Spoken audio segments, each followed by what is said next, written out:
Everyone, आप सभी का स्वागत है इस लेक्चर में। ये लेक्चर 5वां है, ठीक है। आगे चौथा लेक्चर तक दिया गया है। आज 5वां लेक्चर हम लोग जानेंगे संवहन को, ठीक है। यह जैव पराक्रम का एक भाग है, ठीक है। पहला लेक्चर में जैव पराक्रम आप लोगों को पढ़ाया गया है। उसमें जैव पराक्रम कितने प्रकार की होती है, हमारे बॉडी में जैव पराक्रम किस प्रकार चलती है, सभी डेफिनेशन आप लोगों को बताया गया है, सभी को समझाया गया है। अब एक एक करके एक एक टॉपिक को बताया जा रहा है, तो हम लोग आगे सभी को देखें। अब हम लोग देखेंगे संवहन को, ठीक है। तो संवहन ये वेरी इंपॉर्टेंट टॉपिक है, तो इसको हम लोग आज देखेंगे कि संवहन कैसे चलता है। पेड़ पौधों में भी संवहन होती है, मनुष्य में भी संवहन होती है, ठीक है। तो हम लोग संवहन को आज देखेंगे।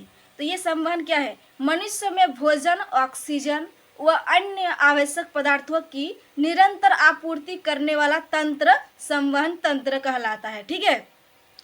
हम लोग भोजन खाते हैं, ठीक है, ऑक्सीजन लेते हैं और अन्य आवश्यक पदार्थ हम लोग लेते हैं। ये निरंतर आपूर्ति होती है। यदि ये चीज़ें हमारे शरीर में आपूर्ति नहीं होंगे तो हम लोग के शरीर स्वस्थ नहीं रहेंगे, ठीक है। तो आपूर्ति करने वाला तंत्र एक तंत्र होती है, ठीक है ना, कि ये जो प्रोसेस चलाते हैं तो वो कौन, ऐसे ही तो नहीं चलेगा, उसमें एक तंत्र आवश्यकता है, ठीक है ना। तो इसी तंत्र को हम लोग संवहन तंत्र कहते हैं, ठीक है। इसका आगे और भी आप लोग को समझाएंगे कि कैसे संवहन तंत्र हमारे शरीर में चलता है, ठीक है। तो ये इसका डेफिनेशन हुआ। तो संवहन तंत्र के मुख्य अवयव क्या क्या है, देखिए। हृदय है, हृदय से हम लोग के शरीर में ब्लड सर्कुलेशन होता है, ठीक है ना। उसके बाद क्या है, रक्त नलिकाएं। हमारे शरीर में रक्त नलिकाएं होती है, धमनी और शिरा दो होती है, ठीक है ना। उसके बाद वहन माध्यम, मतलब बहता है, उसके माध्यम रक्त व लसिका है, ठीक है ना। रक्त से हमारे शरीर में पूरे शरीर में जाता है, इसे वहन कहते हैं, ठीक है ना। और लसिका एक पदार्थ है, ब्लड के जैसा ही एक पदार्थ है लसिका, ठीक है। तो ये 3 अवयव हुआ किसका, मानव संवहन तंत्र का। अब देखिए कि रक्त 2 अवयव से मिलकर बना होता है। क्या क्या? एक ठोस अवयव है, एक द्रव्य अवयव है। ठोस अवयव में रुधिर कणिकाएं होती है। अब रुधिर कणिका 3 प्रकार की होती है, देखिए। लाल रक्त, श्वेत रक्त और रक्त होती है। तो ये जो रक्त है इसको प्लेटलेट्स कहते हैं। देखिए यहाँ पर नीचे प्लेटलेट्स लिखा हुआ है, ठीक है ना। तो लाल रक्त कणिकाएं, श्वेत रक्त कणिकाएं, लाल रक्त कणिका को हम लोग आरबीसी बोलते हैं, श्वेत रक्त कणिका को डब्ल्यूबीसी बोलते हैं, और ये प्लेटलेट्स है, इसको प्लेटलेट्स ही बोलते हैं, ठीक है। अब देखिए यहाँ पर कि लाल रक्त में O2 CO2 का वहन होता है, ठीक है ना। ये लाल रक्त कणिकाएं ही CO2 और कार्बन डाइऑक्साइड और ऑक्सीजन का वहन करती है। और ये लाल रक्त कणिका में ही हीमोग्लोबिन पाई जाती है, ठीक है ना। रक्त को लाल रंग देता है, हीमोग्लोबिन ही रक्त को लाल रंग प्रदान करती है, ठीक है। और श्वेत रक्त कणिकाएं ये रोग मुक्त करने में सहायक है। इसको हम लोग इम्यूनिटी सिस्टम भी कहते हैं, क्योंकि इससे हमारे शरीर स्वस्थ रहते हैं। तो कहीं पर भी जाते हैं तो वहाँ से यदि वायरस हमारे बॉडी में घुस आती है तो उसको मारने में मदद करती है। ये श्वेत रक्त कणिका में ही वो चीज़ मौजूद होती है, ठीक है। अब प्लेटलेट्स ये रक्त का थक्का बनाने में सहायक है, ठीक है ना। यदि रक्त का थक्का नहीं बनेंगे तो यदि कहीं पर कट जाएगा तो वहाँ से ब्लड निकलते निकलते पूरे शरीर का ब्लड निकल जाएगा, इसीलिए रक्त का थक्का बनना आवश्यक है। तो प्लेटलेट्स का कार्य वही है कि रक्त को थक्का जमाने में मदद करती है। अब द्रव्य अवयव देखिए कि द्रव्य अवयव में क्या है। द्रव्य अवयव में प्लाज्मा है, पीले रंग का तरल पदार्थ। ये पीले कलर का एक तरल पदार्थ है, ठीक है ना, जिसमें 90% जल होता है। इसमें 90% जल होता है तथा शेष अवयव जैविक प्लाज्मा प्रोटीन और एल्ब्यूमिन, ग्लोब्यूमिन और अजैविक खनिज तत्व मौजूद होती है, ठीक है ना। अब रक्त वाहिका 2 प्रकार की होती है, धमनी और शिरा। अब इस दोनों में डिफरेंस क्या है, देखिए। तो 1 नंबर डिफरेंस है कि ऑक्सीकृत रुधिर को हृदय से शरीर के विभिन्न अंगों तक ले जाती है।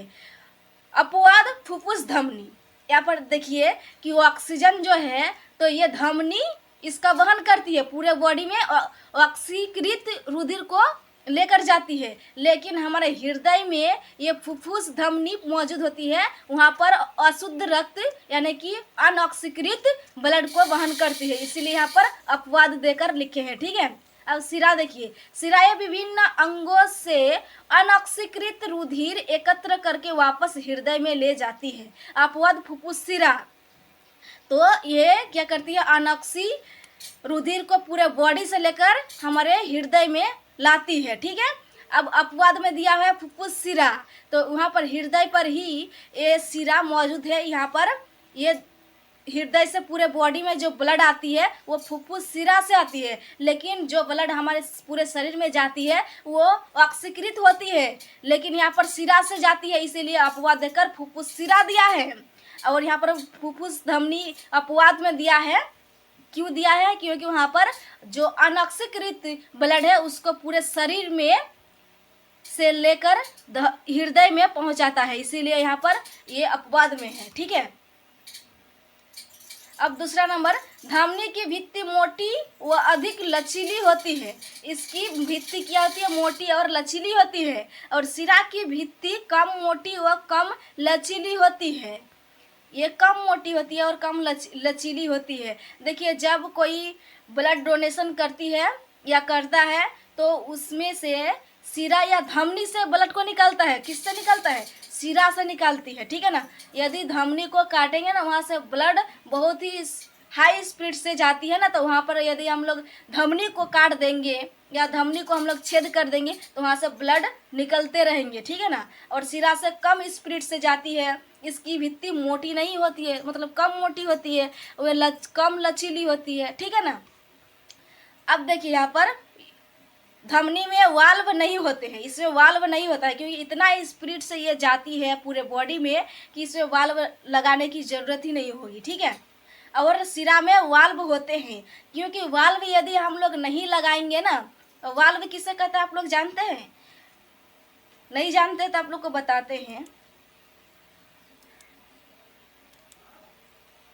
यहाँ पर देखिए कि इधर से कुछ आती है, ठीक है ना, तो आते आते यहाँ पर कम स्पीड हो गया है तो ये आगे और नहीं जा पाती है, ठीक है ना। तो ये यहाँ पर आया तो यहाँ से और पीछे लौट नहीं जाएगा, इसीलिए यहाँ पर एक वाल्व लगाया जाता है कि यहाँ पर जो भी चीज़ आए, यहाँ पर जो मटेरियल आए तो ये यदि वापस ना जाए, ठीक है ना, ये यहीं पर रहे, यहाँ से वापस नहीं जाए, इसीलिए यहाँ पर एक वाल्व लगाया जाता है। उसी तरह से हमारे सिरा में वाल्व होती है, ठीक है, कि हमारे सिरा में जो अशुद्ध अनॉक्सीकृत ब्लड है वो जहाँ पर है वहीं पर रहे, उसके पार वो नहीं जाए, इसीलिए वाल्व वहाँ पर लगाया जाता है, ठीक है ना। लगाया जाता है क्या, कि ये प्रकृति ने ही हम लोगों को दिए हैं। अब देखिए यहाँ पर ये सतही नहीं होती, उत्तकों के नीचे पाई जाती है, ठीक है ना, ये भीतर में यानी कि अंदर में पाई जाती है, क्योंकि इसमें क्षति हो जाएगा तो ब्लड निकल सकते हैं, ठीक है ना। ये सतही होती है, क्योंकि हम लोग के हाथ में पैर में जो सिराएं दिखाई देती है, ठीक है ना, तो वो सिरा है। धमनी को हम लोग नहीं देखते हैं, वो सिरा देखते हैं, ठीक है ना। देखिए ये फुफ्फुस है, फेफड़ों से ब्लड कैसे जाती है, देखिए यहाँ से ब्लड निकला फुफ्फुस सिरा में से, फुफ्फुस सिरा में विऑक्सीकृत रुधिर है। अब यहाँ से गया बायां आलिंद में, और बायां आलिंद से आया बायां नीलय में, अब बायां नीलय से फिर आ गया प्रमुख धमनी, ठीक है ना, ये महाधमनी इसको बोलते हैं, सबसे बड़ा धमनी महाधमनी है। यहाँ पर CO2 ही है, देखिए यहाँ पर विऑक्सीकृत मतलब यहाँ ऑक्सीजन नहीं है, ऑक्सीजन नहीं है तो वहाँ पर क्या CO2 है, इसे अशुद्ध रक्त भी कहते हैं, ठीक है ना। अब यहाँ से आया शरीर के अंग में, शरीर के अंग से फिर जागता है कहाँ, प्रमुख सिरा यानी कि महाशिरा है, तो यहाँ पर विऑक्सीकृत रुधिर है। यहाँ पर देखिए फिर महाशिरा से कहाँ आती है, दायां आलिंद आती है, दायां आलिंद फिर दायां नीलय से फिर आती है फुफ्फुस में, ठीक है ना। फुफ्फुस से फिर यही प्रक्रिया चलते जाता है, फिर फुफ्फुस से यहाँ से बायां से बायां नीलय, ठीक है ना, बायां नीलय से फिर प्रमुख महाधमनी से फिर शरीर के अंग से फिर वापस आती है कहाँ पर, फुफ्फुस पर। तो फिर यहाँ पर महाशिरा द्वारा फिर आती है दायां से फिर दायां नीलय से फिर फुफ्फुस में आ जाती है, ठीक है ना, समझ में आ गया। अब यहाँ पर देखिए मानव हृदय एक पंप की तरह होती है, ठीक है ना, एक पंप है, यहाँ पर ब्लड की पंप है, ठीक है ना। जो सारे शरीर में रुधिर का परिसंचरण करता है, पूरे बॉडी में हम लोगों को रक्त की आपूर्ति करती है। कौन करती है? ये हृदय पंप, ठीक है ना। अलिंद की अपेक्षा निलय की पेशीय भित्ति मोटी होती है। अलिंद जितनी मोटी होती है उससे उसके अपेक्षा निलय की मोटाई अधिक होती है। क्यों होती है? क्योंकि निलय ही हमारे बॉडी में ब्लड को पंप करती है। तो पंप करेगा तो वहाँ पर प्रेशर ज़्यादा लगाया जाता है। प्रेशर ज़्यादा लगाएंगे तो वहाँ पर यदि पतली परत रहेगी तो वो फट सकती है, इसीलिए वहाँ पर मोटी परत लगाई जाती है, ठीक है ना। क्योंकि नीलय को पूरे शरीर में अधिक रक्तचाप से रुधिर भेजना होता है, ठीक है। यहाँ पर ये शरीर का हृदय का चित्र है, ठीक है ना। दिखाया गया है महाधमनी, महाधमनी से किस प्रकार से अनऑक्सीकृत रुधिर जाती है। देखिए लाल लाल जो दिखाई देते हैं ये ऑक्सीकृत यानी कि शुद्ध रक्त बहती है, और जो यहाँ पर नीला नीला तरह दिखाई देते हैं ये क्या है? ये अशुद्ध रक्त बहती है, ठीक है ना। यहाँ पर जो हृदय का चित्र है कि किसका क्या नाम है, इसको आप लोग अच्छे से समझ लेंगे, इसको याद कर लेंगे, ठीक है ना। ये बहुत इंपॉर्टेंट है कि किस साइड का क्या नाम है। हृदय में उपस्थित वाल्व रुधिर प्रवाह को उल्टी दिशा में रोकना सुनिश्चित करती है। वही ना बोले कि उल्टी दिशा में जहाँ से आए उसके वापस नहीं जाए उस तरफ, इसीलिए वहाँ पर वाल्व लगाई जाती है। अब लसिका देखिए, लसिका क्या है? एक तरल उत्तक है, ये रक्त की तरह ही है। ये तरल उत्तक है जो रुधिर प्लाज्मा की तरह ही है, लेकिन इसमें अल्प मात्रा में प्रोटीन होती है। प्लाज्मा में प्रोटीन नहीं होती है लेकिन इसमें अल्प मात्रा में प्रोटीन होती है। लसिका वहन में सहायता करती है। ये वहन में सहायता करती है। वहन मतलब क्या? संवहन ही है कि हमारे पूरे बॉडी में जो जाती है कि नहीं, तो किसी चीज़ को वो बह कर लेकर जाता है, इसीलिए इसको वहन कहते हैं। ये सिस्टर वाला वहन नहीं है। पादपों में परिवहन कैसे होती है? अब इसको देखिए। पादपों में परिवहन के लिए दो उत्तक मौजूद होती है। सबसे इम्पोर्टेंट है जाइलम और फ्लोएम। ये संवहन तंत्र का दो भाग है। किसमें? पेड़ पौधों में, ठीक है। जाइलम जल का वहन करती है, फ्लोएम ये भोजन का वहन करती है, ठीक है ना। अब देखिए इसके नीचे क्या लिखे हैं। जाइलम पादप तंत्र का एक अवयव है जो मृदा से प्राप्त जल और खनिज लवणों का वहन करता है। मृदा से ये जल और खनिज लवण को शोषण करके इसका वहन करती है, जबकि फ्लोएम पत्तियों द्वारा प्रकाश संश्लेषण उत्पादों को पौधों के अन्य भागों तक वहन करता है, ठीक है। ये जड़ से गया जल और खनिज लवण को लेकर पत्तियों तक कौन? जाइलम। और फ्लोएम क्या करती है? पत्तियों में प्रकाश संश्लेषण द्वारा जो भोजन प्राप्त हुआ, जो बना, उसको पूरे बॉडी में अब लेकर कौन जाता है? फ्लोएम लेकर जाती है, ठीक है। जड़ व मृदा के मध्य आयन सांद्रण में अंतर के चलते जल मृदा से जड़ों में प्रवेश करता है। देख लीजिए कि किस प्रकार मृदा में जल और खनिज लवण प्रवेश करती है। तथा इसी के साथ एक जल स्तंभ निर्माण होता है। एक जल स्तंभ का निर्माण होता है जो कि जल को लगातार ऊपर की ओर धकेलता है। जल को नहीं धकेलेगा तो फिर ऊपर की ओर नहीं जाएगा, इसीलिए उसको प्रेशर देकर भेजता है। यही दाब जल को ऊंचे वृक्ष के विभिन्न भागों तक पहुंचाया जाता है, ठीक है। यही जल पादप के वायवीय भागों द्वारा वाष्प के रूप में वातावरण में वातावरण में विलीन हो जाती है। जब वाष्पोत्सर्जन होती है तो वही जल फिर जो अपशिष्ट हो जाते हैं वो वाष्पोत्सर्जन द्वारा वायुमंडल में विलीन हो जाती है। यह प्रक्रम वाष्पोत्सर्जन कहलाती है। देखिए यहाँ पर वाष्पोत्सर्जन की डेफिनेशन ही बोल दी कि यही जल जब उसका प्रोसेस हो गया तो पादप के वायवीय भागों द्वारा वाष्प के रूप में वातावरण में विलीन हो जाता है। यानी कि पत्तियों में क्या पाई जाती है? रंध्र पाई जाती है, वही है वायवीय भाग, ठीक है ना। वहीं से फिर वायुमंडल में जल चल जाता है, इसीलिए उसको हम लोग क्या बोलते हैं? वाष्पोत्सर्जन बोलते हैं। इस प्रक्रम द्वारा पौधों को निम्न रूप में सहायता मिलती है। अब क्या क्या सहायता मिलती है देखिए।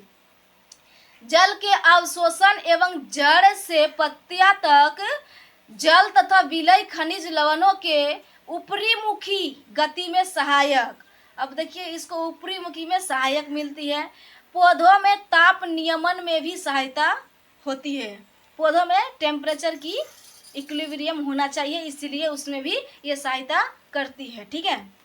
भोजन तथा दूसरे पदार्थ का स्थानांतरण, भोजन और दूसरे पदार्थ का स्थानांतरण कैसे होती है? पौधों में, मनुष्य में नहीं। प्रकाश संश्लेषण के विलय उत्पादों का वहन स्थानांतरण कहलाता है। देखिए, प्रकाश संश्लेषण के विलय, प्रकाश संश्लेषण करके जो विलय प्राप्त हुआ, जो उत्पाद बना, उसका वहन करना ही स्थानांतरण कहलाता है। ठीक है ना। एक जगह से दूसरे जगह पर लेकर जाता है। कौन लेकर जाता है? फ्लोएम उत्तक लेकर जाता है, ये स्थानांतरण कहलाता है, जो कि फ्लोएम उत्तक द्वारा होता है। बोले ना, फ्लोएम उत्तक द्वारा होता है। स्थानांतरण पत्तियों से पौधों के शेष भागों में ऊपरी मुखी तथा अधोमुखी दोनों दिशाओं में होता है। ऊपरी मुखी मतलब कि आगे की ओर, अधोमुखी मतलब नीचे की ओर। ऊपर और नीचे दोनों तरफ ये स्थानांतरण होता है। ठीक है ना। फ्लोएम द्वारा स्थानांतरण ऊर्जा के प्रयोग से पूरा होता है, इसके प्रयोग से ही पूरा होता है। क्या? स्थानांतरण पूरा होता है। अतः सुक्रोज फ्लोएम उत्तक में एटीपी ऊर्जा में प्रासरण बल द्वारा स्थानांतरित होता है। ठीक है ना। प्रासरण बल द्वारा स्थानांतरण होती है। ये पौधों में परिवहन हो गया, किस प्रकार होती है। अगले लेक्चर में मानव में उत्सर्जन देखेंगे कि मानव में उत्सर्जन कैसे होती है। ये जो उत्सर्जन है ये भी एक जैव प्रक्रम का भाग है। ठीक है ना। इसको हम लोग अगले लेक्चर में देखेंगे। इस वीडियो में इतना ही तक रखते हैं।